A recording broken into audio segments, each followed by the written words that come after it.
नमस्कार, आदाब। Crime petrol dial 100 में आप सबका स्वागत है।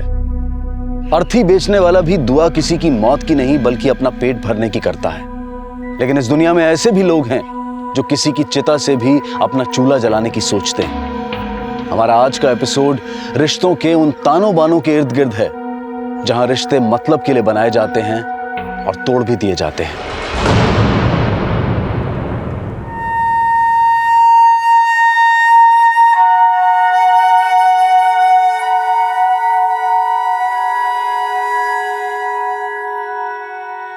कहाँ चले गए तुम इतने दिनों से?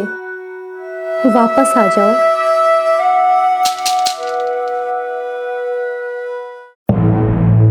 लागे अब ससुराल वाले ज्यादा तंग करने लगे हैं तने। तो क्या भाई की खबर भी ना लेने देंगे तने? नहीं भाभी, मैंने पूछा था नकुल जी से, लेकिन उन्हें भाईसा के बारे में कुछ ना पता। जाने ना है या फिर बताना ना चाहे है? अभी आप मारे पे शक कर रही हो? अरे राकेश मेरा साला बाद में बना, पहले मेरा दोस्त था। ये भी तो हो सके कि मियाँ बीबी की मारपीट के चक्कर में जीजा साला में दुश्मनी हो गई हो।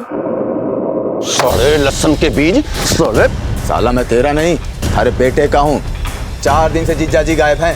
हमारी बहन पेट से होते हुए भी पूरे गांव में ढूंढ रही है। मानने तो लागे है कि लोग लालच के चक्कर में कहीं तने नहीं तो अपने बेटे को गायब कर दिया।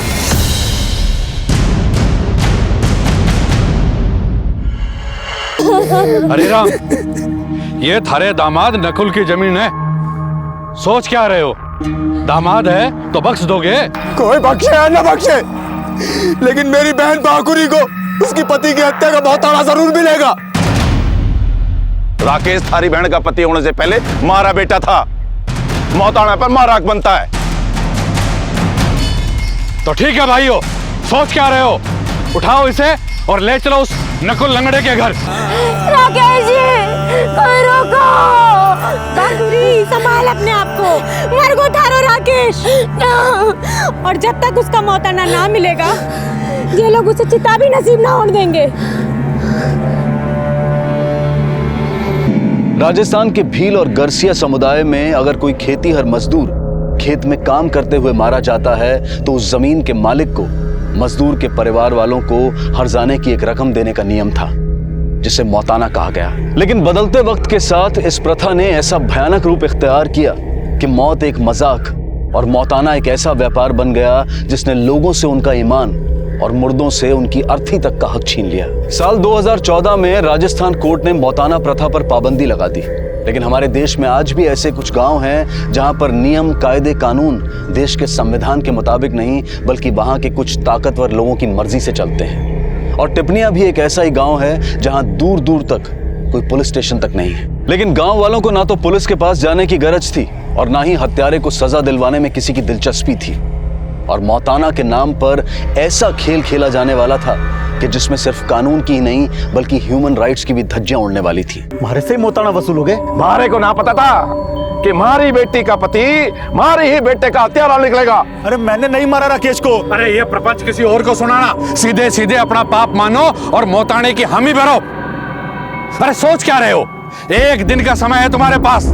हम कल फिर आएंगे। अगर कल तक तुमने मौताने की हामी नहीं भरी तो तुम्हारा हुक्का पानी बंद।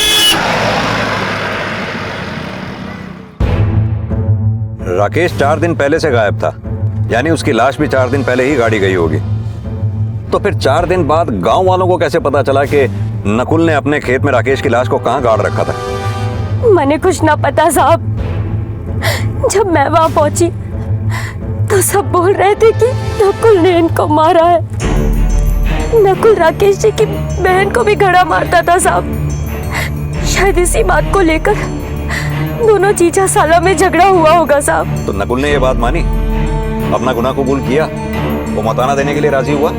मैंने कुछ ना पता साहब। मैंने बस अपने पति का अंतिम संस्कार करना है और ना देख सकूं उन्हें इस हालत में। यह सब उस हरिराम की चाल है साहब। अपना बेटे को मार के हमारी जमीन में गाड़ दिया ताकि मारे से मौताना वसूल सके। आरोप तो कोई भी किसी पे लगा सकता है। साला जीजे को नहीं मार सकता तो फिर बाप बेटे को कैसे मारेगा? अरे पैसे का यार है साहब वो, उसे बेटे की कुछ ना पड़ी।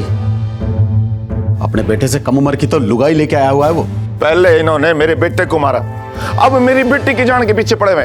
पति रोज उसे मारता है, ससुर रोज गालियां निकालता है, अपना दुखड़ा रोज मेरे पास आके रोती रहती है। साहब मुझे तो डर है कि कहीं उसकी जान भी ना चली जाए, ये उसे मार ना दे। उसने अपनी बेटी भी ब्याही ना साहब, तो हमसे नकदी और 1 किला जमीन ली, और वो सोचता है कि मेरे लंगड़े बेटे से अपनी बेटी ब्याह के उसने हम पे एहसान किया है। वो जैसा भी हो, तुम्हारी बहू का चेहरा बता रहा है, भले लोग तुम भी नहीं हो। मारता है तू अपनी बीवी को? अब साहब मियाँ बीवी में अनबन तो होती है, कभी कभी हाथ उड़ जाता है, लेकिन इसका ये मतलब तो नहीं कि मैं अपनी बीवी को प्यार ना करता। अपनी बीवी से प्यार करता है तो फिर बीवी के भाई को किस नफरत में गाड़ दिया तूने? और मैंने कभी अपने दुश्मन की कब्र ना खोदी, मैं अपने दोस्त को कैसे गाड़ूंगा साहब? साहब भले ही भाईसा की लाश नकुल जी के खेत से मिली है, लेकिन नकुल जी ने भाईसा को नहीं मारा। पति के डर से कुछ छुपा तो नहीं रही ना तुम हमसे? फिर तुम्हें अपने पति से इतनी भी शिकायत नहीं कि वो तुम्हें मारता है? औरत क्या शिकायत करेगी साहब? भाईसा को बोलती तो वो नकुल जी को 2 बातें कहकर चुप हो जाते, और पिता ने तो कभी सुनी ही नहीं हमारी। क्या तुम्हारे पिता इतने गए गुजरे हैं कि मौताना के लालच में अपने बेटे की हत्या का षड्यंत्र रचे? षड्यंत्र का तो पता नहीं साहब, पर हाँ लालची तो है वो।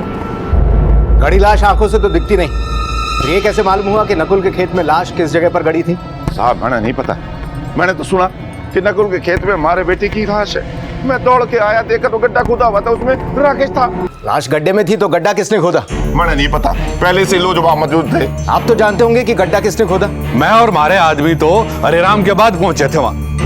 राकेश की हत्या का राज समझने के लिए पुलिस अब ये जानने में जुटी थी कि अगर राकेश को मारकर गाड़ दिया गया था तो वो शख्स कौन था जिसने हत्या के 4 दिन बाद नकुल के खेत में वो गड्ढा खोदा जिसमें राकेश की लाश मिली। सिंह वो जो भी था ये जानता था कि राकेश की लाश यहाँ गड़ी हुई थी, और अगर नकुल ने राकेश को गाड़ा था तो ये गड्ढा खोदने वाला जरूर नकुल का राजदार होगा, जो ये चाहता था कि नकुल फंस जाए। और अगर राकेश की हत्या मौताना के लालच में हुई है तो ये काम हरिराम के इशारे पे हो सकता है। सर हरिराम लालची है, ये गांव वाले भी बता रहे थे, लेकिन जिस दिन राकेश गायब हुआ उस दिन आसपास के खेत वालों ने राकेश और नकुल को दोनों को यहाँ देखा था। ये खेत नकुल का है और वो राकेश का। दोनों जीजा साले दोपहर का खाना साथ ही खाया करते थे। सर पता चला है जिस दिन राकेश गायब हुआ उस दिन हरिराम के घर पूजा और भोज का कार्यक्रम था। नकुल ही नहीं बल्कि आधा गांव हरिराम के घर पे था, लेकिन नकुल और राकेश खेत पे आए थे। अगर हरिराम के घर पे पूजा और भोज था और आधा गांव वहां था तो सिर्फ नकुल और राकेश ही खेत पर क्यों आए थे? साहब राकेश जी को खेत पर घना काम था, वो तो पूजा तक ना रुकने वाले थे, लेकिन मैंने ही उन्हें पूजा तक रोक कर रखा था। हो गई पूजा खत्म, अब जाऊं मैं खेत पे? हाँ बाबा जाइए। राकेश रुक रुक, मैं भी तेरे साथ चलता हूँ। ये पूजा पाठ तो चलती रहती है, लेकिन रोटी तो मेहनत करके मिलेगी। सही घर चल। अरे आरती तो ले ले। भगवान को भोग लगवा दिया है, खा के जाओ। बापू देर हो रही है, खेत पे जाना है। चलो कोई नहीं, तुम खेत पे जाओ, मैं वहीं भिजवा दूंगा। हाँ ठीक है, चल चल ले। मैं तो उनके लिए खाना लेकर जाने वाली थी, लेकिन मैं पेट से हूं ना, इसलिए मेरी ननद वंदना खाना लेकर गई। हाँ साहब, उन दोनों के लिए खाना मैं ही लेकर गई थी। जब तुम खेत में पहुंची तब राकेश और नकुल दोनों थे वहाँ? हाँ साहब। सर दोपहर तक तो राकेश खेत में ही था, फिर उसके बाद वो चला गया था। भोज छोड़ के वो काम पे आया, तू कह रहा काम छोड़ के चला गया, कुछ छिपा तो नहीं रहा ना तू हमसे? नहीं साहब, वो सच में चला गया था। कहाँ चला गया था?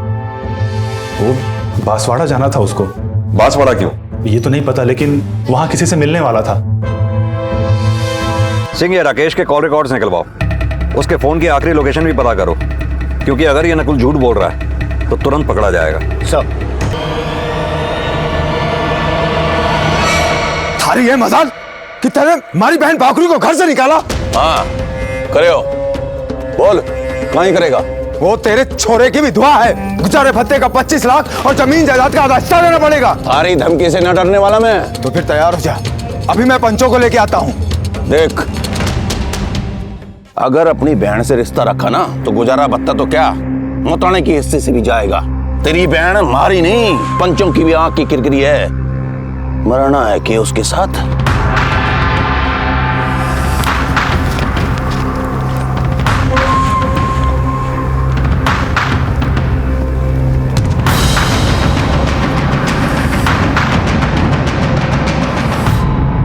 सर राकेश की हत्या से 4 दिन पहले दोपहर 1 बजे तक उसके फोन की लोकेशन टिप्पणिया गांव की ही थी, लेकिन फोन बंद होने के आधा घंटे पहले उसे कॉल आया था बांसवाड़ा से।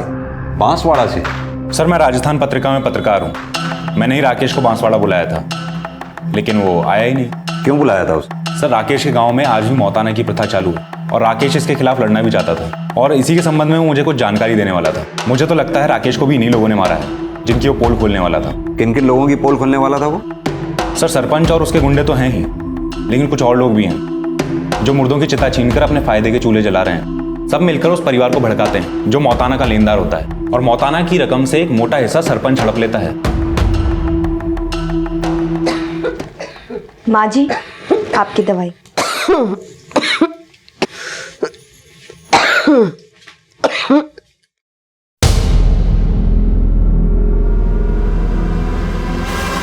आज से ये हमारे साथ रहेगी।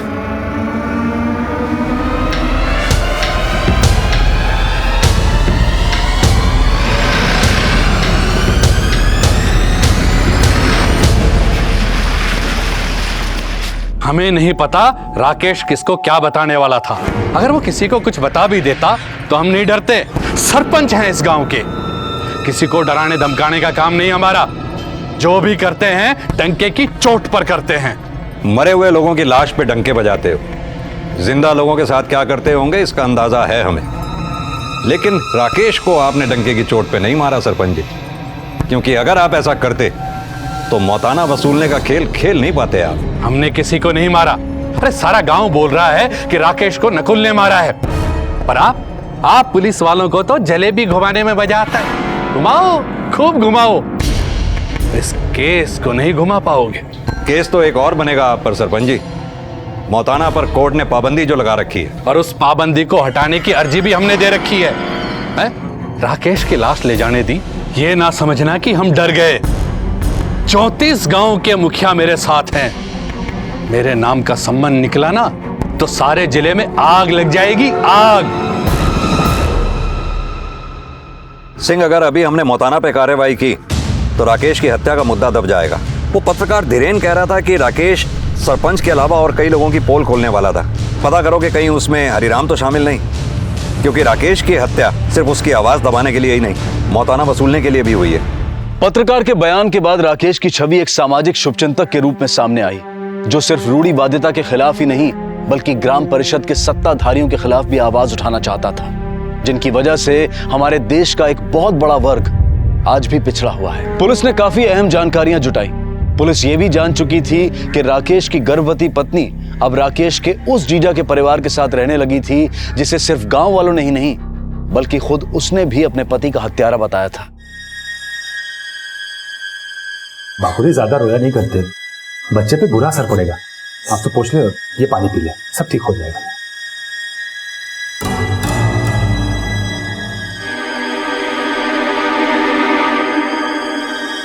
ए नकुल, बाहर आ। हाँ आया। नकुल जी पे बड़ी जल्दी भरोसा कर लिया तूने। नहीं, हमारा मतलब कल तक तो तू उनको भाई साहब का खून ही मान रही थी, और आज यहाँ? उस विधवा को यहाँ रख के पुलिस की नजरों में उठने की मत सोच। गांव में सरपंच की चलती है, नजदीक का पुलिस थाना भी 70 किलोमीटर की दूरी पर है। सरपंच के गुंडे हमें काट के गायब भी करा देना तो भी पुलिस तक खबर ना पहुंचेगी। बाकुरी बहादुर की बहन है और बहादुर है सरपंच का चमचा। बहन को सहारा देकर के भाई को मैं अपने मुताबिक चलाऊंगा, क्योंकि पुलिस बहन के साथ है। अब होगा यूं कि पुलिस भी अपने साथ होगी और पंचो और हरिराम की चाल भी पता चलती रहेगी। अब बहन है तो क्या हुआ, गांव के नियम से तो बढ़ के ना है ना। खत्म, मारा और बाकुड़ी का रिश्ता खत्म। 100 गिरगिट मरे होंगे तब ये लंपट पैदा हुआ होगा। अभी जीजा जीजी का पाठ पढ़ा रहा था, राखी का बंधन भूल गया। राखी तो बढ़ गई सूली। ये बताओ कि आंगन में गाड़ना है कि चौराहे पे ना। अभी यो सब ना करना, अभी तो बस यो जुगाड़ करना है कि पुलिस को यह यकीन हो जाए कि राकेश की हत्या नकुल ने ही की है। नकुल जेल जाएगा, हम मौताना उसके बाद से वसूल लेंगे। सर, टिपनिया गांव में जितना मौताना वसूला जाता है उसका 20 से 40% पंच लेते हैं। उसका कुछ हिस्सा वो अपने पाले हुए गुंडों में बांट देते हैं। लेकिन चौंकाने वाली इन्फॉर्मेशन ये मिली है कि बाकुरी का भाई बहादुर सरपंच का राइट हैंड है और हरिराम की भी उससे साठगांठ है। जिन लोगों से मौताना मांगा जाता है उन्हें सिर्फ धमकियां नहीं दी जाती, बल्कि पैसा ना होने पर हरिराम से कर्जा भी दिलवाया जाता है। और जो लोग कर्जा नहीं चुका पाते हैं हरिराम उनका जीना हराम कर देता है। कई लोग आज भी कर्ज चुका रहे हैं, कई लोगों की जमीन आज भी हरिराम के पास गिरवी पड़ी है। और हाँ सर, हरिराम की बीवी सुषमा भी एक ऐसे ही कर्जदार की बेटी है। 3 साल पहले बाप कर्जा नहीं चुका पाया तो हरिराम ने बेटी का हाथ मांग लिया। हरिराम का बेटा राकेश शुरू से इसके विरोध में था, तभी से बाप बेटे के बीच अनबन शुरू हो गई थी। सिंह, तो हो सकता है कि हरिराम ने ही अपने बेटे राकेश को मार डाला हो, लेकिन फिर भी इससे पहले हमें बांकुरी के भाई बहादुर की कहानी समझनी होगी। सर, एक बात बहादुर की बहन बाखुरी की भी खटक रही है। वो राकेश की बीवी थी, उसे हरिराम और अपने भाई के बारे में कुछ ना कुछ तो पता होगा, लेकिन बाखुरी तो अपने पति का हत्यारा नकुल को मानती है। और अगर वो ऐसा सोचती है तो फिर उसके घर में क्यों रह रही है? तुम इस बांकुरी से बात करो, मैं इस बहादुर से बात करता हूँ। साहब आप लोग गलत समझ रहे हो साहब। भला मैं क्यों चाहूंगा कि हमारी बहन विधवा हो? अपने जीजा का मौताना तो चाहता ही था ना तू, और पंच के इशारे पे लोगों को मौताना देने के लिए धमकी देता है। तेरा जीजा सबकी पोल खोलना चाहता था, पता था ना तुझे? नहीं साहब, लेकिन हमारे जीजा हमेशा पंचों का साथ छोड़ने के लिए बोलते थे। मैं क्या करता साहब, जब से होश संभाला है साहब, वो पंचों के ही टुकड़ों पे पला। पेट के चक्कर में सब भटक गया था, लेकिन अब नहीं साहब। अब मैं अपने बहन बाखुरी के साथ हूं, भले ये गांव उसके खिलाफ हो। अगर तू अब अपनी बहन के साथ है तो फिर अपने साथ क्यों नहीं रखा अपनी बहन को? अगर मैं अपनी बहन बाखुरी को अपने साथ रखूंगा साहब, तो ये पंच हम दोनों को गांव से बाहर निकाल देंगे। तेरी बहन राकेश का हत्यारा नकुल को मानती थी, तो फिर अब नकुल के घर में क्यों रह रही है? चक्कर क्या है ये? साहब, मैं मानती हूँ कि मैंने पहले नकुल जी पर शक जताया था, लेकिन वह हमारी गलत फहमी थी साहब। और ये गलत फहमी दूर कैसे हुई?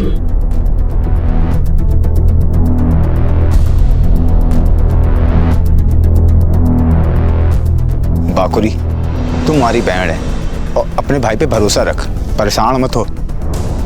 तेरा भाई हमेशा तेरे साथ है, तू इसके साथ चली जा। माने पता है आप मने राकेश का हत्यारा मान रहे हो, पर हमारा यकीन करो, थारा ससुर मने फंसा रही हो। हाँ बाखुरी, अगर नकुल ने जीजा जी की हत्या की होती तो पता भी न चलता कि लाश कहाँ गड़ी है, पर उस ससुरे को सब पता है और उसके चेले को भी। हाँ साहब, ये गड्ढा हरिराम के चेले ने ही खोदा था, पर पहले मुझे पता नहीं था साहब। पहले नहीं पता था तो अब कैसे पता चला? वो साहब, जिस वक्त लाश नकुल के खेत में मिली तो थोड़ी देर पहले ही मैंने हरिराम के चेले को खेत में हाथ मुंह धोते हुए देखा था। बाद में वही चेला हरिराम को नकुल के खेत में ले गया। साहब, राकेश जी परायों की ही ना बल्कि अपने बाबूजी की भी घनी फिक्र करते थे। वो उन्हें हमेशा समझाया करते थे कि कम से कम गरीबों की बद्दुआ तो ना ले। बापू, धनिया की जमीन की जब्त की, तुरंत उसकी जमीन वापस कर दो। 6 महीने से ब्याज नहीं दिया उसने, तो जमीन पर कब्जा ना करूंगा तो बोल क्या करूं? आरती उतारूं? आरती ना, उसकी इज्जत उतारना चाहते थे। जमीन तो बाद में जब्त की, पहले तो उसकी बेटी मांग रहे थे। आप लालची नहीं, हफ्सी भी हो। एक मजबूर की बेटी की जिंदगी बर्बाद करके अब दूसरे की बेटी पे लाल टपका रहे हो। हमारे घर में रहना है ना, तो आवाज नीची रखा कर, नहीं तो किसी दिन तेरी आवाज। राकेश पंचों और हरिराम की नहीं, तुम्हारे भाई की भी पोल खोलना चाह रहा था। कभी राकेश ने इस बारे में कुछ नहीं बताया? ऐसा तो कुछ ना बताया साहब, लेकिन ये हमारे भाई बहादुर को कुछ ज़्यादा पसंद ना करते थे। इन्होंने कई बार मुझे बहादुर को घर आने से मना करने को भी कहा, लेकिन साहब हमारा भाई जैसा भी हो वो हमारा सुहाग ना उजाड़ सके है। कहाँ मर गया ये छगन? फोन ही ना उठा रहा। जाके ढूंढो, आके फाड़ फाड़ के क्या देख रहे हो? जाओ। जी हुकुम।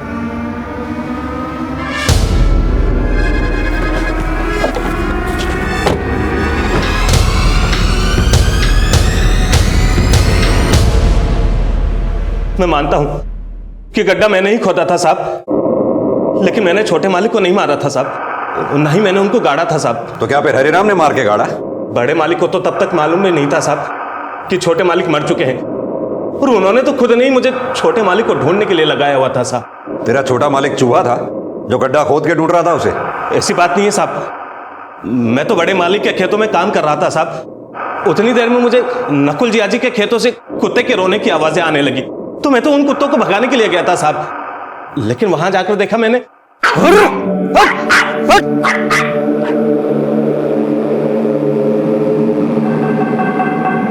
बड़े मालिक को नकुल जी के ऊपर पहले से ही शक था साहब। इसीलिए मैंने उस उथली हुई जमीन को खोदा था साहब।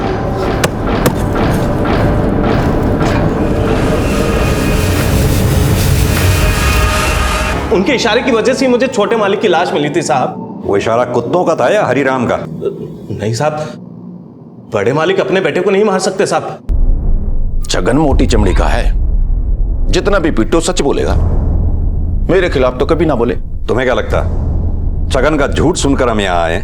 आप अपने मन में कुछ भी मनगढ़ंत सोच लो, आपकी मर्जी, पर छगन कभी भी मेरे खिलाफ ना बोले। क्या लगता है तुम्हारी बात पर हम यकीन करेंगे? गलती छगन की थी, गड्ढा खोदने से पहले गांव वालों को इकट्ठा करना चाहिए था। तो तुम सोचते हो छगन नहीं टूटा तो तुम बच जाओगे? आपने मेरे एक आदमी को पकड़ करके मेरा एक झूठ पकड़ लिया, पर सच ये है कि नकुल ने मेरे बेटे को मारा है। आप मेरे को और मेरे आदमी को कितना भी तोड़ लो, सच नहीं बदलने वाला।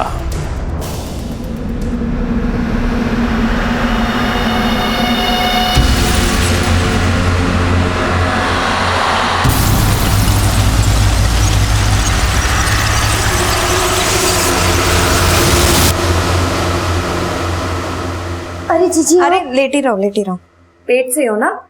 हमारी वजह से आपको कितनी दिक्कत हो रही है। नहीं, हमारी तो किस्मत में ही सेवा करना लिखा है।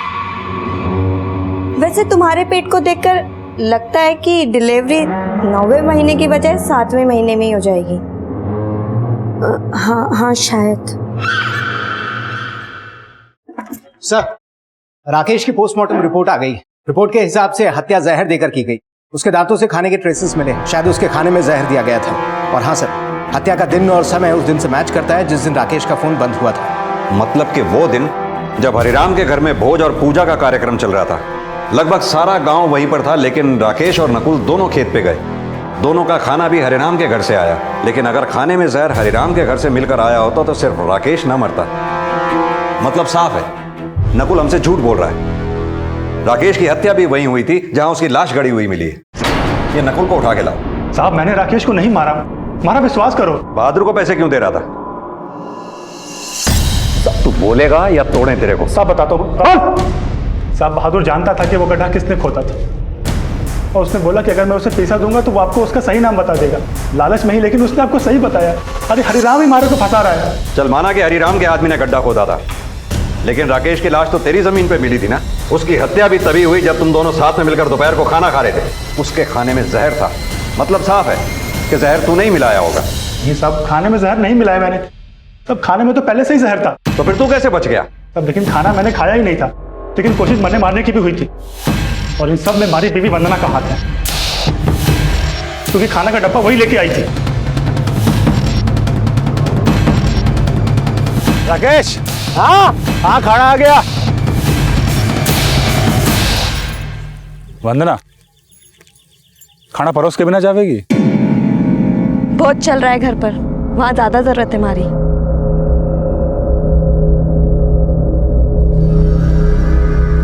वंदना को सच में काम होगा, बुरा मत मान। यार राकेश देख, साले होने के नाते नहीं, एक दोस्त के नाते तुझसे पूछता हूँ, ये वंदना इसलिए तो उखड़ी उखड़ी नहीं रहती कि शादी से पहले इसका कोई चक्कर था? अरे ना ना, ऐसा कुछ ना है। मैं उस दिन इतना परेशान था कि मैं बिना कुछ खाए चला गया, और जब थोड़ी देर बाद वापस लौटा तो देखा राकेश मरा पड़ा था। राकेश, राकेश, राकेश, राकेश। वंदना तो मारे से छुटकारा चाहती ही थी, लेकिन वो अपने भाई से भी चिढ़ती थी, क्योंकि उसने अपने बहन की शादी मुझ जैसे लंगड़े से करा दी। अरे वो तो हम दोनों को मार देना चाहती थी, लेकिन मैं बच गया। साहब, मैं आपको सब कुछ सच बताना चाहता था, लेकिन मैं डर रहा था कि कहीं गांव वालों की तरह आप भी मुझे राकेश का हत्यारा ना मान लो।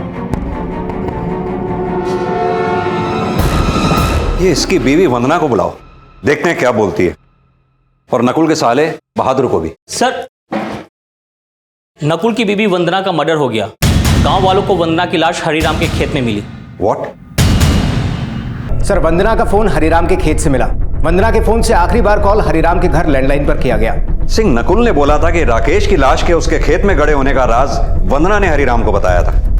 कहीं ऐसा तो नहीं नकुल की गिरफ्तारी के बाद हरिराम को यह लगा हो कि वो नकुल से अपने बेटे की हत्या का मौताना नहीं मांग पाएगा, जिसकी वजह से उसने वंदना को मार के नकुल पे शक पक्का किया और बेटे के बाद बेटी की हत्या का मौताना मांगने लगा हो। सर, बहादुर गायब है, उसके घर पे भी ताला लगा है और उसका फोन भी बंद है। पता करो ये बहादुर के गायब होने का राज क्या है, तब तक मैं इस हरिराम की खबर लेता हूँ। साहब, हमारी बेटी वंदना ने हमारे को कुछ ना बताया। ये तो नकुल और उसके बाप की चाल है, अपने को सच्चा साबित करने के लिए पहले हमारी बेटी वंदना पे आरोप लगाए और आप उनकी बातों पे यकीन करके मारे से बोल रहे कि मैंने अपनी बेटी को मार दिया। लेकिन तुम्हारी बेटी की लाश तुम्हारे ही खेत में मिली। नकुल ने मार के डाला होगा। वंदना की जब हत्या हुई तब नकुल जेल में था और तुम्हारी बेटी ने तुम्हें कॉल किया था। साहब, मेरे से किसी कोई बात ना हुई। तुम्हारी बेटी ने लैंडलाइन पे तुम्हें फोन किया था और 2 मिनट 14 सेकंड तक बात हुई थी उससे। साहब, मैं आपको कितनी बार बताने लग रहा हूँ कि मेरी कोई किसी से बात ना हुई। हाँ, हो सकता है कि हमारी बीवी सुषमा से उसकी बात हुई हो। हाँ साहब, वंदना से हमारी बात हुई थी। वो बाकुरी के बच्चे को लेकर। बच्चे को लेकर क्या? साहब, वो कह रही थी कि बाकुरी की शादी को 5 महीने हुए हैं, लेकिन उसके पेट में जो बच्चा है वो 7 महीने का है। सर, मैंने पता किया, सुषमा से बात करने से पहले वंदना बाकुरी की डॉक्टर से मिली थी। उसी ने उसको बताया कि बाकुरी 7 महीने की प्रेग्नेंट है। ये बात भी साफ है कि बाकुरी और राकेश की शादी 5 महीने पहले ही हुई। वो साहब, मैं और राकेश जी शादी से पहले एक दूसरे को जानते थे। यानी कि तुम ये कहना चाहती हो कि ये बच्चा राकेश का ही है? वंदना की तुमसे इस बारे में कोई बात हुई थी? वैसे तुम्हारे पेट को देखकर लगता है कि डिलीवरी 9वें महीने की बजाय 7वें महीने में ही हो जाएगी। साहब, वंदना को ऐसा लग रहा था, लेकिन मैं उसको सच ना बता पाई। लेकिन उसे पता लगता ही उसकी हत्या क्यों हो गई? और ये बहादुर कहाँ है? मैंने ना पता साहब। तो ये तो पता होगा कि जिस दिन राकेश की हत्या हुई उस दिन खाने का टिफिन तुमने ही वंदना को दिया था और उस खाने में जहर था। आप ये कहना चाहो साहब कि मैंने अपने ही पति को जहर वाला खाना खिलाया? तो अब तुम ये कहना चाहोगी कि उस खाने में जहर वंदना ने मिलाया था? मैंने कुछ समझ ना आ रहा साहब। ठीक है, तुम जा सकती हो।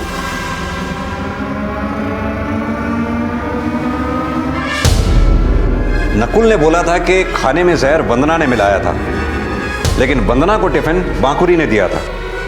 नकुल का यह भी कहना था कि वंदना राकेश और नकुल दोनों को ही मारना चाहती थी, लेकिन मरा सिर्फ राकेश।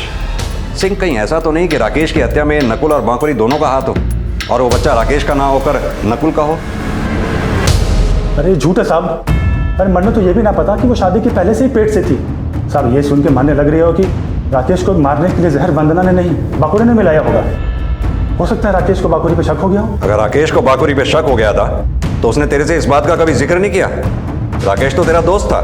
साहब, वो कभी अपने मन की बात ना करता था साहब, लेकिन राकेश की हत्या के कुछ दिन पहले मैंने बहादुर को राकेश के साथ खेत में लड़ते हुए देखा था। साहब, मैंने ज्यादा कुछ तो ना सुना, लेकिन बाकुरी का राज जानने के बाद मन लगे है कि राकेश बहादुर पे ये बात का गुस्सा उतार रहा होगा कि दोनों भाई बहन ने मिलकर के राकेश को अंधेरे में रखा। सर, वंदना के हरिराम को कॉल करने के ठीक आधे घंटे बाद ही हरिराम की लैंडलाइन से बहादुर को भी कॉल किया गया था। जब मैंने हरिराम की बीवी सुषमा से इस बारे में बात की तो उसने बोला, साहब, बहादुर से ना मैं बाकुरी से बात करना चाही थी, पर बाकुरी के पास तो फोन ना है, इसलिए मैंने बहादुर को कॉल करके बोला कि वो हमारी बात बाकुरी से करा दे। सुषमा बाकुरी से उसकी प्रेगनेंसी की बात कंफर्म करना चाहती थी। शायद इस बात की भनक बहादुर को हो गई हो, जिसके ठीक आधे घंटे बाद वंदना का मर्डर हो गया। मर्डर के 2 घंटे बाद ही बहादुर का फोन बंद हो गया। सिंह, ये समीकरण इशारा कर रहे हैं कि राकेश ही नहीं, वंदना की हत्या में भी बहादुर और बांकुरी का ही हाथ हो। सर, बहादुर को वंदना की हत्या वाले दिन गांव के बाहर एक लड़की के साथ देखा गया था। कौन है वो लड़की? सर, मैंने बहादुर का कॉल रिकॉर्ड चेक किया। उसकी अक्सर बातें देहना गांव की एक लड़की दिव्या चौधरी से हुआ करती थी। देहना गांव, दिव्या चौधरी?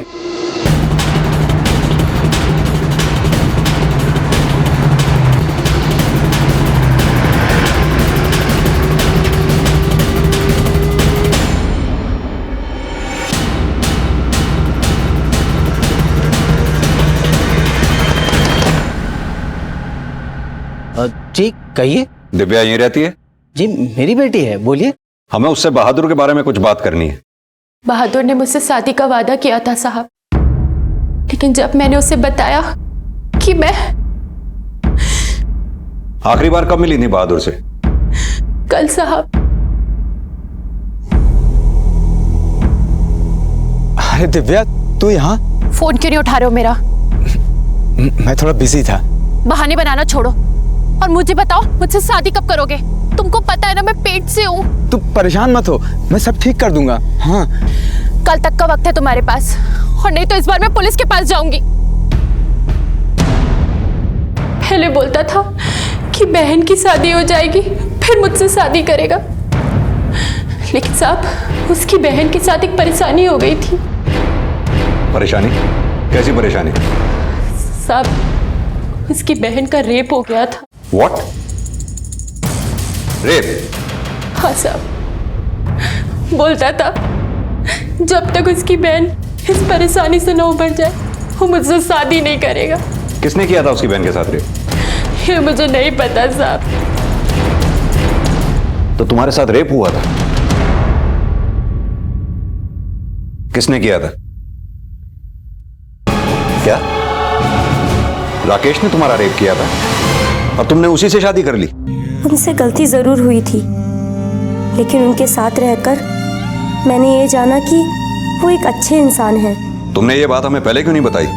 उनकी एक खोट के कारण मैं उनकी अच्छाइयों पर दाग न लगाना चाहती थी साहब। ये बांकुरी वाकई राकेश पे कोई दाग नहीं लगाना चाहती थी, या राकेश ने जो दाग इसे दिए ये दोनों भाई बहन मिलकर उसका बदला ले रहे थे?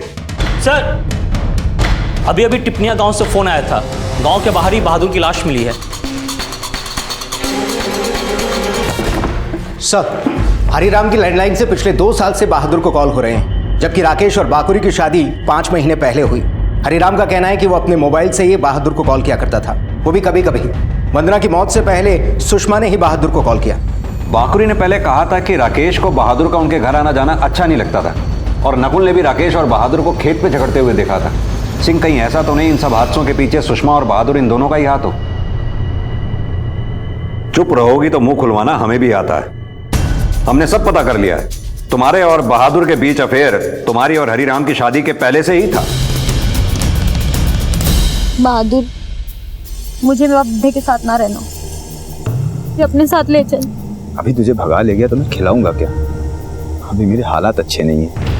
हमारे ब्याह के बाद भी मैं और बहादुर एक दूसरे से छुप छुप के मिला करते थे, लेकिन बहादुर ने मैंने अपने साथ भगाने की बजाय अपनी बहन बाकुरी का ब्याह हरिराम के बेटे राकेश से करने की बात बोली। ऐसे चोरी चुपके से मिलते रहे तो हम लोग पकड़े जाएंगे। मैं एक काम करता हूँ, मैं हरिराम के बेटे राकेश को दोस्त से अपना जीजा बना लेता हूँ, उसके बाद फिर उसके घर आना जाना बढ़ जाएगा। बहादुर ने राकेश को खूब शराब पिलाई और उसे नशे की हालत में अपनी बहन बाकुरी के कमरे में भेज दिया, और उसने बहादुर को घर न आने की धमकी भी दी। हमें डर लग गया कहीं वो हरिराम को हमारा राज न बता दे, बस इसलिए हमने उसे मारने की योजना बनाई।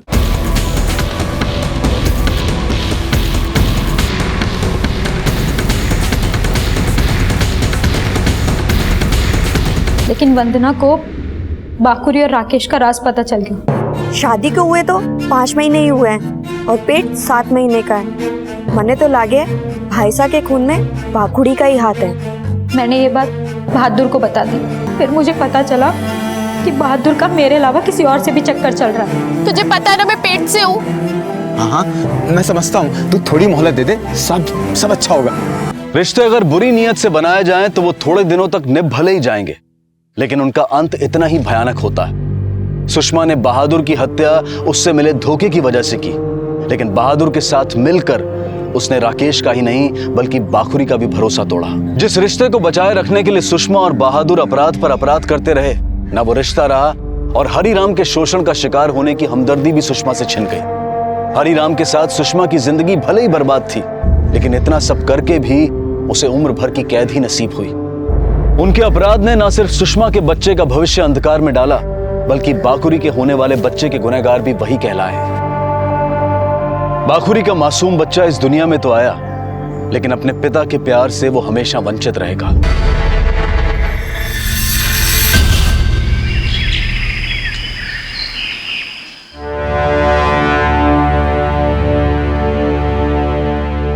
गुलामी हमारे हाथ की तकदीर बन जाती है, कभी बेटी, कभी बहू, कभी बेनामियां।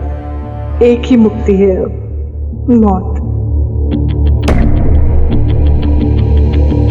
उत्तर प्रदेश के 85 गांव में एक 60 वर्षीय महिला अपने जीवन का अंत कर देना चाहती थी, आत्महत्या करना चाहती थी। और वो किस गुलामी की बात कर रही थी? हम अपने बच्चों को कितने प्यार से बड़ा करते हैं, उनकी आजादी का, खुशियों का ख्याल रखा जाता है, लेकिन कहीं ऐसा भी है कि उन्हें गुलाम बना के रखा जाता है, उनकी हसरतों को कुचल दिया जाता है। लेकिन इस गुलामी से छुटकारा पाने के लिए कुछ हालात से समझौता कर लेते हैं और तकदीर के सामने अपना सर झुका देते हैं, पर कुछ हालात से लड़ते हैं और कुछ गलत रास्तों पर चलकर अपराध का रास्ता चुन लेते हैं।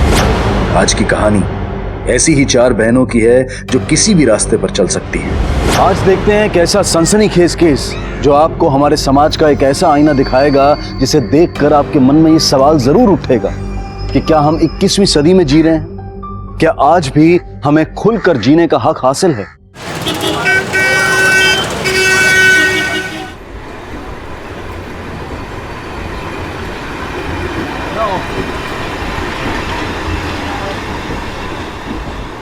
ये लो बिटिया, 1000 रुपया, अब तक का हिसाब क्लियर। जीजा जी,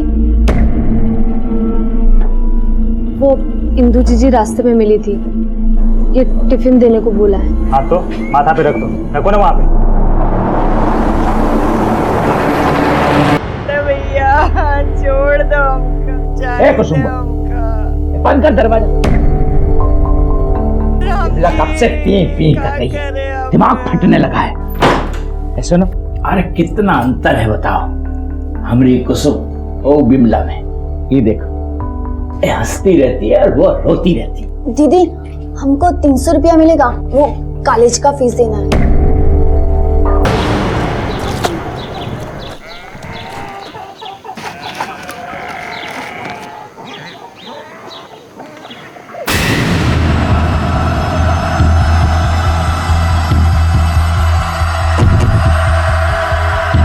बेला,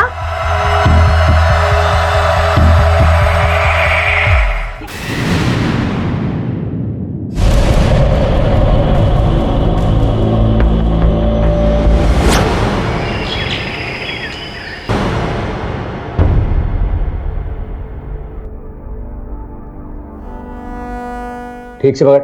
ओलंपिक से लेकर पढ़ाई लिखाई और देश के हर क्षेत्र में महिलाओं ने अपना जादू बिखेर रखा है और पुरुषों के साथ कंधे से कंधा मिलाकर वो देश का नाम और भी रोशन कर सकती है। आज हमारे महिला बाबूजी, ये रात से घर ना आए, हमें बहुत चिंता हो रही है इनकी। वो पंकज जो है पुराना पियक्कड़ है, पड़ा हुआ कहीं नाले में पी के। ठीक से पकड़, एक काम कैसे ढंग से नहीं होता। आपको टीवी की पड़ी है, यहाँ हमारे पति गायब है, आप हमारे साथ थाने ना चल सकते? ये ना गठिया हुआ है, इनको दिमाग खराब नहीं हुआ है। इतने दर्द में 12 किलोमीटर जाएंगे तेरे साथ थाने? आपके ना कोई दर्द वर्द ना है, अच्छे से जानते हैं हम सब। आप हमारे साथ जाना ही ना चाहते। पति खोया है उसका। ए कुसुम्बा, जा जरा तू तो चली जा इंदू के साथ थाने।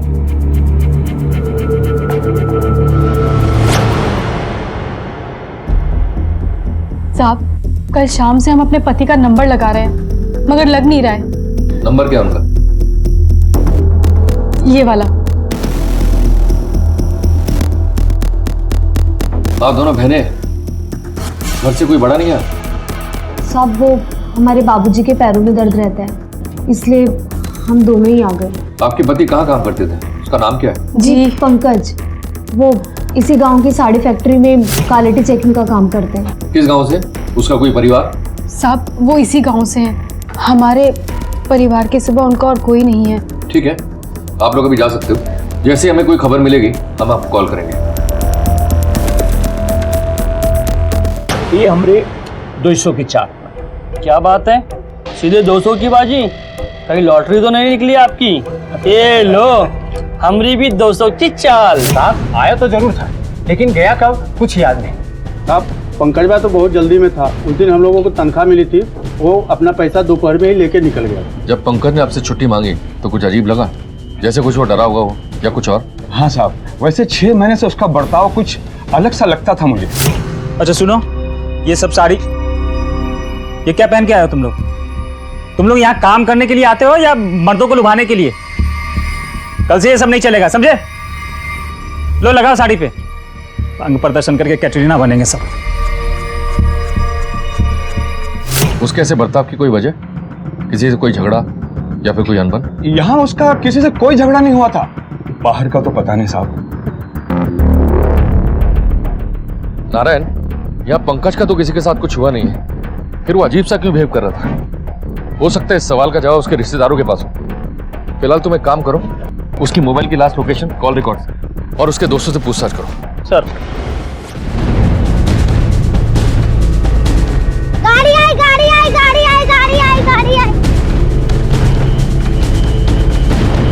अम्मा अम्मा पुलिस आई, अम्मा अम्मा पुलिस आई। 6 महीने से परेशान था, हमें तो ऐसा कुछ नहीं बताया। पता नहीं उसने ऐसा क्यों कहा होगा। अब दिन रात तो हमारे साथ रहता नहीं था ना पंकज, हमको कैसे पता होगा? क्यों, तुम्हारा कुछ नहीं लगता था? दामाद था ना वो?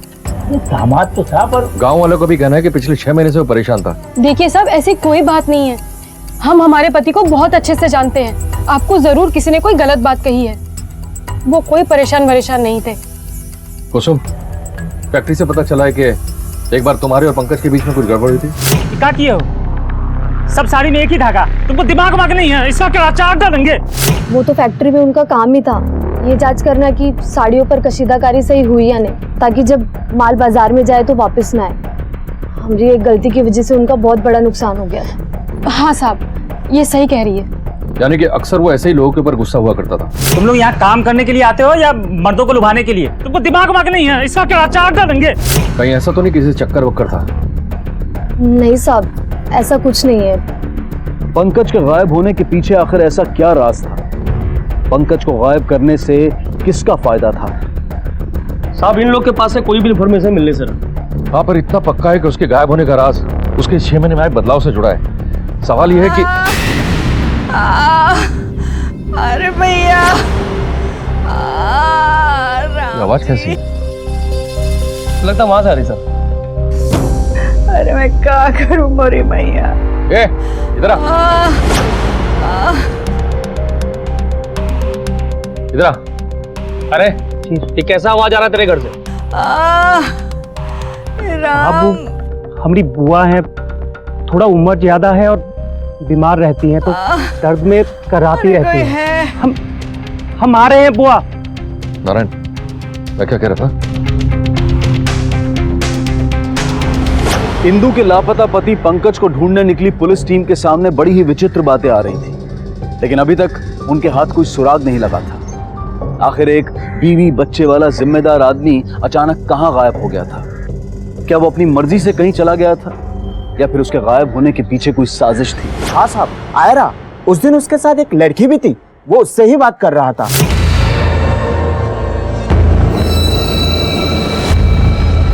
लड़की? हाँ साहब। स्केच बनवा सकते हो? हाँ साहब। सर, चाय वाले ने स्केच बनवाया।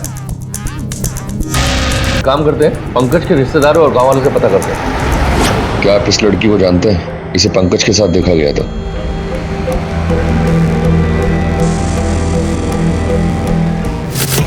नहीं साहब, हम तो कभी नहीं देखे।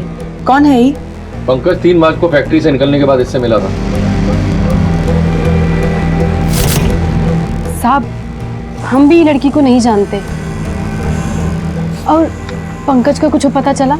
अभी तो नहीं पता चला है, पता लग जाएगा। जैसे कुछ पता लगेगा हम आपको बताएंगे। चलो। अरे भैया, ये आवाज फिर से कैसी आ रही है? सब कुछ ठीक है ना? ठीक ही है साहब, बुढ़ापे की मार है, सह नहीं पा रही। दवाई का वक्त हो गया है, दवाई देंगे तो ठीक हो जाएगी।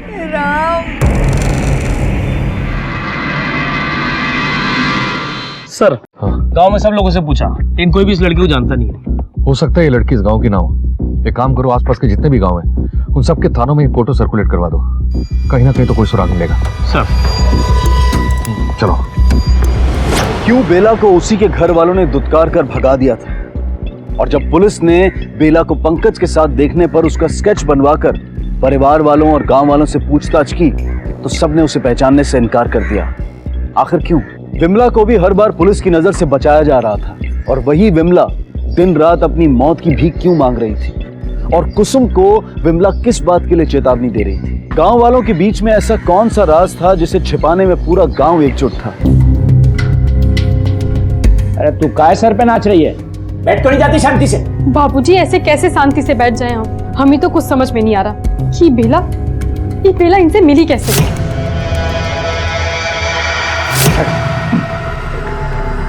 ये बेला की बच्ची जिस दिन आई थी ना उसी दिन मार के काट देना चाहिए था। यहीं तो लागत है कि ये सब कुछ उसने किया है। वैसे अम्मा, वो बेला हमको भी मिली थी, कॉलेज जा रहे थे ना, जबरदस्ती बात करने की कोशिश करी थी।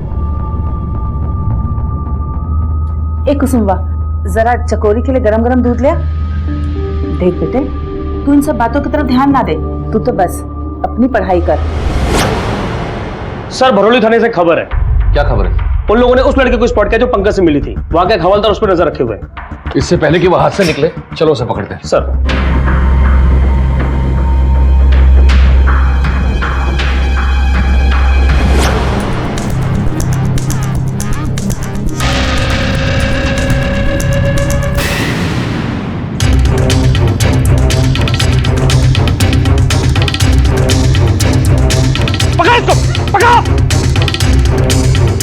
बेला, बहुत चर्चे है तुम्हारे पुलिस डिपार्टमेंट में, चोरी चकारी, छीना झपटी और न जाने क्या क्या। बोलो, पंकज को क्यों मिली थी? चुप रहने से कुछ नहीं होने वाला है, बोलो। पहले आप लोग हमें खाना खिलाइए, भूख लगी है हमें।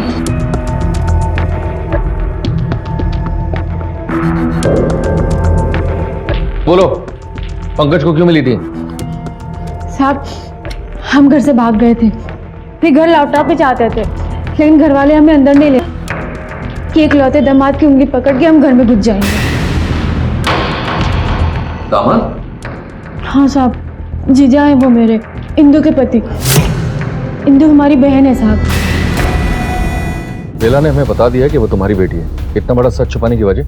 हमें नहीं मालूम साहब कि उन्होंने आप लोगों से ये बात क्यों छिपाई। पंकज हमारे जीजा हैं और इंदु हमारी बहन है। कुसुम चकोरी भी हमारी बहनें हैं। सारा गांव हमें जानता है साहब। तो तुम्हें घर में वापस क्यों नहीं लेते? उस कलमुही ने हमारी इज्जत मिट्टी में मिला दी थी। किस मुंह से कहते हैं कि वो हमारी बेटी है? पुलिस को गुमराह करना एक अपराध है, और बेला के बारे में हमसे झूठ बोलकर आपने वही अपराध किया है। हम गरीब लोग हैं साहब, और इस पूरी दुनिया में एक ही चीज हमको सबसे ज्यादा प्यारी है, वो है इज्जत। और झूठ बोलकर हम उसी इज्जत को बचाने की कोशिश कर रहे थे। वही बेला पता नहीं कहाँ कहाँ अपना मुंह काला करा के आई है, और अब अपने साथ हमारा नाम भी काला कर रही। गांव वाले दुख देखे हमारा, और इसीलिए हमारे साथ खड़े हैं। तुम्हारे घर वालों के अनुसार तुम्हारे चरित्र की वजह से उन्होंने तुम्हारे साथ रिश्ते तोड़े। इसमें कितनी सच्चाई है? नाटक बंद करो और जो पूछ रहा हूं उसका सही जवाब दो। इतने साल तुम अपने घर से बाहर रही, और अचानक एक दिन आती हो और पंकज को मिलती हो, उसके बाद अचानक पंकज गायब हो जाता है। आखिर माजरा क्या है?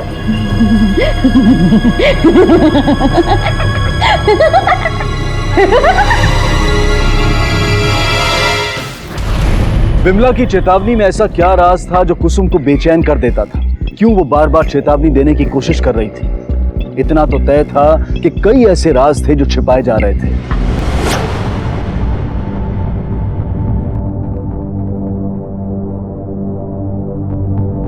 आ गई तू? जब हम मदद मांगने आए थे तब तो मुंह फेर लिया था। हम तेरे पैर पड़ते हैं, हमें माफ कर दे।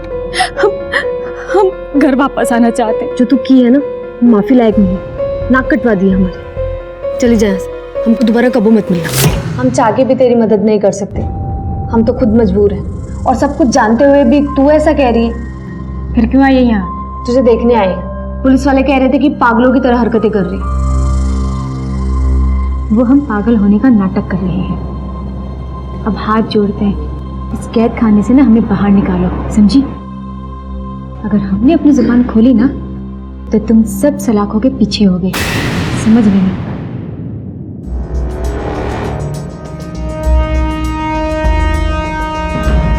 ठीक है, तुम्हारी बहन बेला को छोड़ रहे हैं।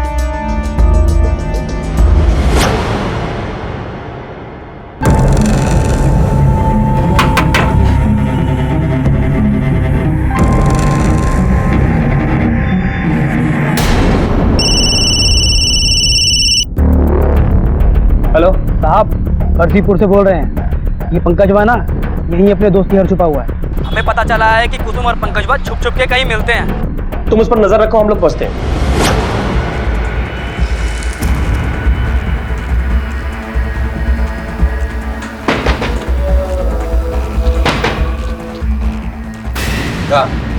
सर हम कुछ नहीं कर रहे ना, लेके चलो उसको। ये क्या है, हमको बताइए तो पहले। सब तंग आके भाग गए थे वहां से। तू तो शादीशुदा था, साली के साथ चक्कर था, तू किस बात से तंग आ गया? सब कहने का बात है साहब। बिंदु और दूसरी तरफ कुसुम, लेकिन साहब धीरे धीरे मुसीबत बढ़ने लगा। दोनों बहन का ना नखरा बढ़ने लगा। वो जिद पे अड़ी हुई थी कि ज्यादा से ज्यादा टाइम हम उसके साथ बिताएं, और उधर कुसुम साहब उसका एक दिन में तो मन ही नहीं भरता था। एकदम जिद पे अड़ी हुई थी कि हमको हफ्ता में 2 बार मिले साहब। कैसे? देखिए जीजा जी, जब भी हम गएंगे आपको मिलना ही पड़ेगा। ये दोनों बहन के चक्कर में ना एकदम माथा ना भन्ना गया था, इसलिए भाग गए थे साहब। पंकज के हाथ लगते ही पुलिस को पंकज, इंदु और कुसुम के ट्रायंगल का खुलासा हुआ। पंकज का यह कहना था कि वो इंदु और कुसुम से छुटकारा चाहता था, जिसकी वजह से वो खुद ही भाग गया था। क्या वो सच कह रहा था? ऐसा लग रहा था कि इस केस के सारे तार अब सुलझ चुके हैं और शायद इस केस में आई शांति एक और बड़े तूफान की शुरुआत थी। क्या कहा? कुसुम वो तो खुद ही लापता है कल से। पहले पंकज गायब हुआ और अब वो आ गया तो कुसुम। क्या चल रहा है इस परिवार में? कहाँ गायब किया उसे? बहन के सुहाग पर डाका डाल रही थी। डायन भी साथ कर छोड़ के बाहर करती है। उसे कुछ मत कहिए। कुसुम ने कुछ नहीं किया साहब, हमें पहले से ही सब पता था। क्या?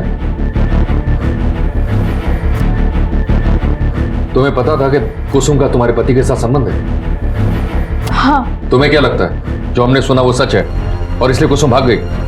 भाग गई? हमरी बला से भाग गई या फिर इसके पीछे कुछ और है, ये हम पता कर ही लेंगे।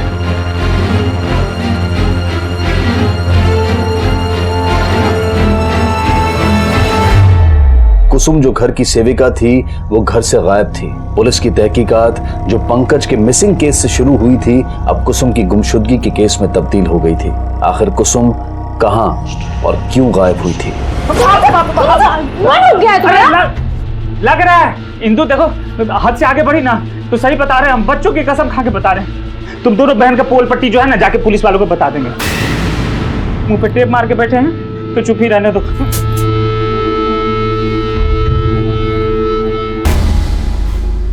नारायण, कोई तो ऐसी बात है जो सामने नहीं आ रही। एक काम करो, इंदु और पंकज पर नजर रखो।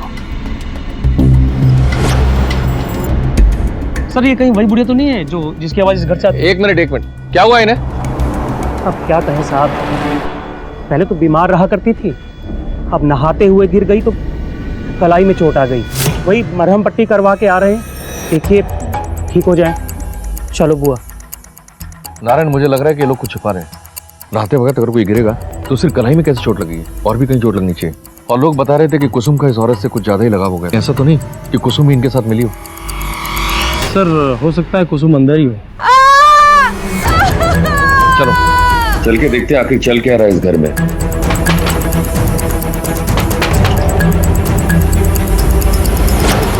दम लगा है साहब, वो दवा खा के सो रही है। हटो साहब वो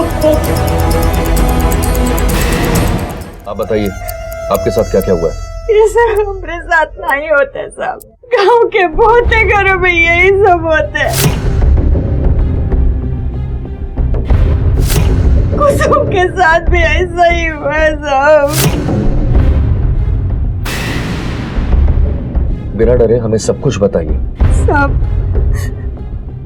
इस गांव की एक प्रथा है, हर घर से एक लड़की चुनी जाती है जिंदगी भर सेविका बनने के लिए साहब। सेविका?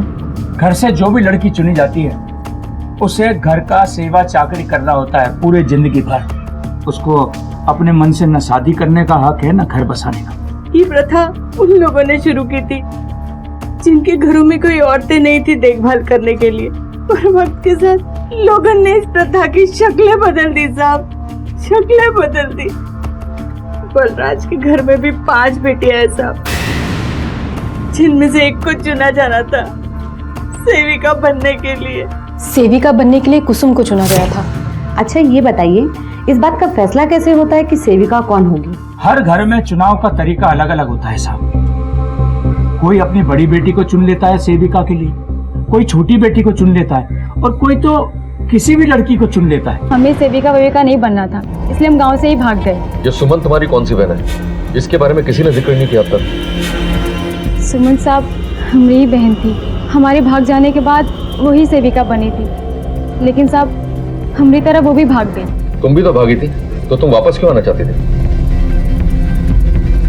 पिछले 8 सालों में साहब हमने जो कुछ भी सहा है उसके मुकाबले तो हमारी घर की जिंदगी ज्यादा अच्छी थी साहब। भीख मांगने से लेके लोगों के घर काम करना, खुद को लोगों के हाथ हर रात बेच के अपने आप को जिंदा रखना साहब, हमें समझ में आ गया था साहब ये जिंदगी देखने से तो अच्छा है कि हम सेविका बन जाए। एक प्रथा के नाम पर क्या ढोंग मचा रखा है तुम लोगों ने? एक प्रथा को मुखौटा पहनाकर अपनी घर की बच्चियों को गुलाम बनाना चाहते हैं, वो भी जीवन भर के लिए। शर्म आनी चाहिए तुम लोगों को, इतनी घटिया सोच है तुम लोगों की। अपने बड़े बुजुर्गों की सेवा करने के बजाय उन्हें सेविका बनाकर रखा जा रहा है। हमारे बुजुर्गों की बनाई प्रथा है ये सेविका प्रथा। हमार मौसी 80 साल की उम्र तक सेविका बनी रही, उल्टा उन्हें तो खुश होना चाहिए कि उन्हें सेवा करने का मौका मिल रहा है। और तुम घर में बैठकर खटिया तोड़ो और घर की बच्चियों और औरतों से काम करवाओ अपने मतलब की खातिर। ये प्रथा बंद करो वरना सबको जेल में डाल दूंगा।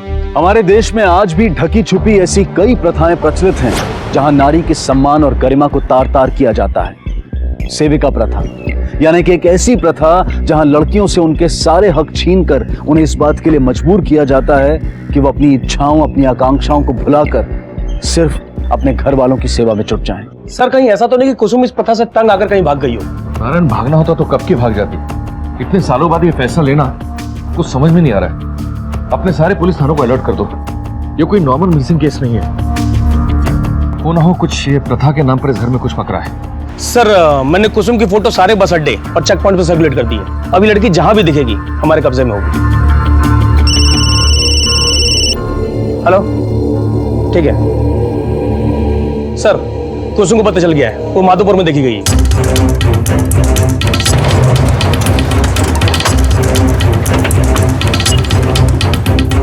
सर यही माधोपुर चौराहा है। कुसुम को यहीं देखा गया था। पूछताछ करो आजू बाजू। सर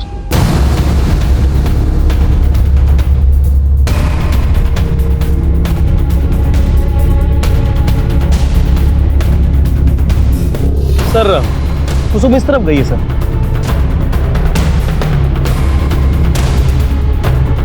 नारायण आसपास देखो कहीं यहीं सुराग मिले शायद कुसुम का।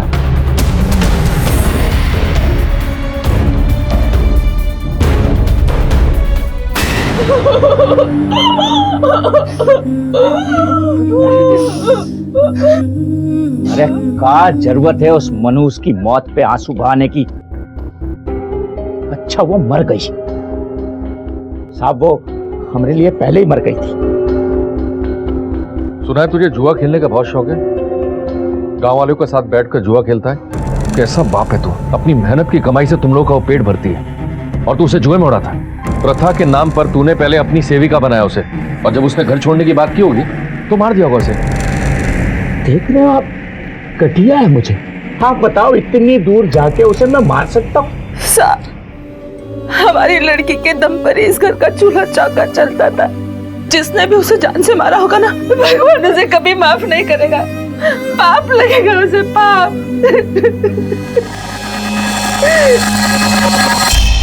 साहब हम क्यों अपनी बहन को मारेंगे? इसलिए क्योंकि तुम घर आना चाहती थी और कुसुम आने नहीं दे रही थी। हमने ऐसा कुछ भी नहीं किया है, हमने नहीं मारा है अपनी बहन को। आप एक बार पंकज से क्यों नहीं पूछते हैं? और साहब पंकज और कुसुम के बीच में तो चक्कर भी था, हो सकता है उससे पीछा छुड़ाने के लिए पंकज ने उसका खून कर दिया हो। साहब तंग आने से कोई किसी को खून कर सकता है, तो फिर तो इंदु ही हुई ना उसकी खूनी। वाह, एक तीर से दो निशाने। पहले कुसुम को रास्ते से हटाया, फिर अब उसकी मौत की सजा अपनी पत्नी के सर पर डालकर उससे भी निजात पाना चाहते हो। नहीं सर, यकीन कीजिए इंदु हमारे और कुसुम के रिश्ते से कभी खुश थी ही नहीं। कुसुम ने जबरदस्ती मनाया था उसको ताकि हम साथ में रह सके। क्या यह सच है कि कुसुम ने तुमसे जबरदस्ती करके ये बात मनवाई कि तुम अपने पति को उसके साथ कमरे में भेजो? हाँ सर, एकदम सच है। तभी तो इंदु हमारे साथ जबरदस्ती की थी। मान जाइए ना, वो हमको कह रही है अगर हम उसकी बात नहीं माने ना तो थाने जाके सुमन के बारे में सब कुछ बता देगी। पता भी है क्या बोल रही हो तुम? अपने पति को किसी के साथ सोने के लिए कह रही हो? अरे तो गलत ही क्या है, मान जाएंगे तो क्या हो जाएगा, आपको अच्छा ही लगेगा। जो पत्नी अपने पति को लेकर इतनी फिक्रमंद हो और उसे किसी और के साथ बांटे, ये बात समझ में नहीं आई। सीधी सी बात है साहब, कुसुम को बेला की जगह सेविका बनना पड़ा तो उसके भी तो सपने होंगे, उसके भी तो कुछ अरमान होंगे। तो उसकी शादी करवा देती, उसे इस प्रथा से मुक्त करवा देती। हमारे बस में जो था हमने किया। तो कुसुम को मारना भी तुम्हारे बस में था? नहीं साहब, हमने कुसुम को नहीं मारा। हम भला अपनी बहन को क्यों मारेंगे? सुमन के साथ क्या हुआ था? हमें नहीं पता, भाग गई होगी कहीं। कुसुम और इंदु के बीच में जरूर कोई गहरा राज है। सर एक बात और है जो मुझे इस केस में खटक रही है, ये लोग सुमन के बारे में बातें नहीं कर रहे हैं। इतने सालों से उसके बारे में कोई इंफॉर्मेशन नहीं मिली है, ऐसा क्यों सर? सर इस केस में हमने सबसे पूछताछ की लेकिन इस चकोरी से पूछताछ नहीं की। देखो चकोरी, तुम अभी छोटी हो और तुम्हारे सामने पूरी जिंदगी पड़ी है। सच सच बताओ क्या हुआ था, तो हम तुम्हें बचाने की कोशिश करेंगे। और ये मेरा वादा है, इंदु और कुसुम के बीच में कौन सा रास्ता है? सुमन जब घर से भागी थी तब तुम करीब 9 या 10 साल की होगी। क्या बता सकती हो एग्जैक्टली क्या हुआ था?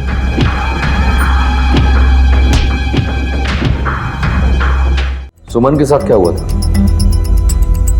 हमें नहीं पता, भाग गई होगी कहीं। कुसुम और इंदु के बीच में जरूर कोई गहरा राज है। सर एक बात और है जो मुझे इस केस में खटक रही है, ये लोग सुमन के बारे में बातें नहीं कर रहे हैं। इतने सालों से उसके बारे में कोई इंफॉर्मेशन नहीं मिली है, ऐसा क्यों सर? सर इस केस में हमने सबसे पूछताछ की लेकिन इस चकोरी से पूछताछ नहीं की। देखो चकोरी, तुम अभी छोटी हो और तुम्हारे सामने पूरी जिंदगी पड़ी है। सच सच बताओ क्या हुआ था, तो हम तुम्हें बचाने की कोशिश करेंगे। और ये मेरा वादा है, इंदु और कुसुम के बीच में कौन सा रास्ता है? सुमन जब घर से भागी थी तब तुम करीब 9 या 10 साल की होगी। क्या बता सकती हो एग्जैक्टली क्या हुआ था?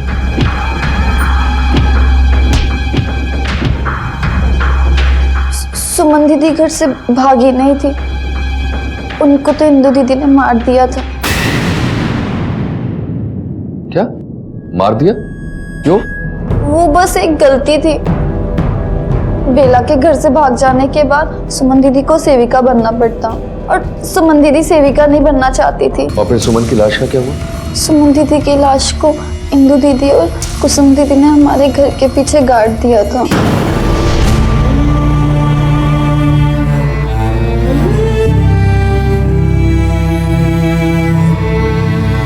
इंदु जी, तुम्हारा काला चिट्टा खुल चुका है। बेहतर है कि तुम अपना मुंह खोल दो। साहब ये सच है कि हमने ही सुमन को मारा, लेकिन हमने उसे जानबूझ के नहीं मारा और कुसुम ने इसी बात का फायदा उठाया। वो सेविका बनने के लिए तो तैयार हो गई, लेकिन हमारा पारिवारिक जीवन देखकर उसके मन में दुनियादारी का नाक फुंकारे मारने लगा और उसने हमें धमकी दी, अगर हमने अपना पति उसके साथ नहीं बांटा तो वो आके आपको सब कुछ सच सच बता देगी। तो इन सब से तंग आकर तुमने कुसुम को मार दिया? नहीं, हमने कुसुम को नहीं मारा साहब, हमारा यकीन कीजिए साहब, हमने कुसुम को नहीं मारा। सर मैंने सबकी इंफॉर्मेशन अच्छे से वेरीफाई कर ली है। सर उस दिन चकोरी कॉलेज में थी और इंदु बच्चों के साथ स्कूल में। और पंकज हत्या वाले दिन वो कहाँ था? सर पंकज उस दिन कारखाने गया था अपनी नौकरी वापस मांगने। मैंने मैनेजर से कंफर्म किया है। सर बेला भी उस दिन घर पे थी और बलराज अपने दोस्त के साथ अस्पताल गया था आर्थराइटिस का चेकअप कराने के लिए। सर इन सब में एक ऐसा शख्स है जिसकी इंफॉर्मेशन मेल नहीं खाती। कौन है वो? हम इस गांव के नहीं थे साहब, इसलिए इस गांव की प्रथा परंपरा उसमें हमारी कोई बात मायने नहीं रखती थी साहब। बस जैसा भी माहौल था हम ढलते गए, वक्त भी बीतता गया साहब। और फिर एक दिन चौकरिया ने हमें बताया कि कुसुम भाग रही है। अम्मा कहाँ हो गई चकोरी? अम्मा कुसुम दीदी घर से भाग गई है, हमको बहुत डर लग रहा है, हमको सेविका नहीं बनना है। ये क्या कह रही है तू फिक्र मत कर, हम देखते हैं। हमारे पूरे घर की बर्बादी इसी प्रथा की वजह से हुई है साहब। हमारी बिटिया सुमन वो पहले ही मर गई, बेला भी घर से भाग गई, हिंदू का भी जैसे तैसे हमने ब्याह किया। अब हम ये नहीं चाहते थे कि चकोरे की जिंदगी भी इस प्रथा के आगे बलि चढ़ जाए, इसीलिए हमने कुसुम का पीछा किया साहब। ए कुसुम्बा रुक ना, तू भाग रही है। अम्मा हम तंग आ चुके हैं, हमको नहीं रहना इस घुटन भरे माहौल में जहाँ एक पत्नी का सुख सिर्फ कुछ ही पलों के लिए मिले, वो भी भीख में। देख कुसुम्बा, हम जानते हैं कि तेरे साथ साथ तेरे बहनों की भी जिंदगी खराब हुई है इस प्रथा की वजह से, लेकिन अब चकोरे की जिंदगी भी बर्बाद हो जाएगी। तू ही उसे बचा सकती है इस नरक से। कम से कम परिवार में एक लड़की का घर तो बच जाएगा। अम्मा तुमको बस चकोरिया की फिक्र है, हम तुम्हारी बिटिया नहीं है का? और तुम उस वक्त कहाँ थी जब बेला भागी थी? उसको काहे नहीं रोकी थी तुम? आज तक मुंह पे ताला लगाए हुए थे, और आज जब हम आजाद होना चाहते हैं तो तुम्हारा मुंह खुल गया है। काहे हम किसी और के लिए अपनी जिंदगी बर्बाद करें?